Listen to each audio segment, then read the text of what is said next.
Headlines today. President Trump is flown to a military hospital to be treated for coronavirus. The White House describes it as a precaution. The president's been given an experimental drug designed to prevent him from becoming seriously ill. He posted a video on Twitter saying he was in good spirits.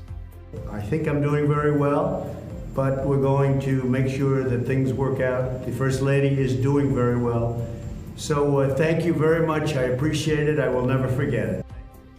New COVID restrictions come into force, affecting 2 million people across northern England, preventing them from meeting indoors. Where's 007? No time to...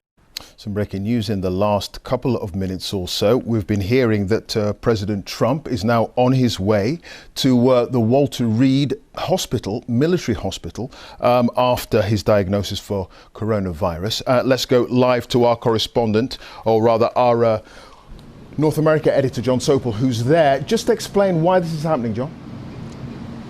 Clive, it's a dramatic development. You may be able to hear the sound of the rotor engines behind me because Marine One has just come into land on the south lawn of the White House, and we understand that it is to take the president to Walter Reed Medical Center, about 15 miles north of here in an area called Bethesda in Washington. Now, it's being stressed that this is a precautionary measure.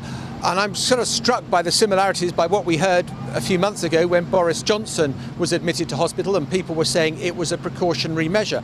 The big difference, I suspect, is that here at the White House there is a fully equipped medical centre. There are teams of doctors and nurses who are working 24/7 to assist in any medical emergency with the president. So they clearly think they need something that they cannot provide here. And that will raise a lot of questions about whether it is mild symptoms that the president has or something more serious. And so everyone will await the next medical bulletin with interest. In the meantime, I can hear the rotor blades of Marine One ready to ferry the president to hospital. But John, this does seem to have developed incredibly quickly, because it was only last night, just before the president was diagnosed with COVID, that he was giving television interviews.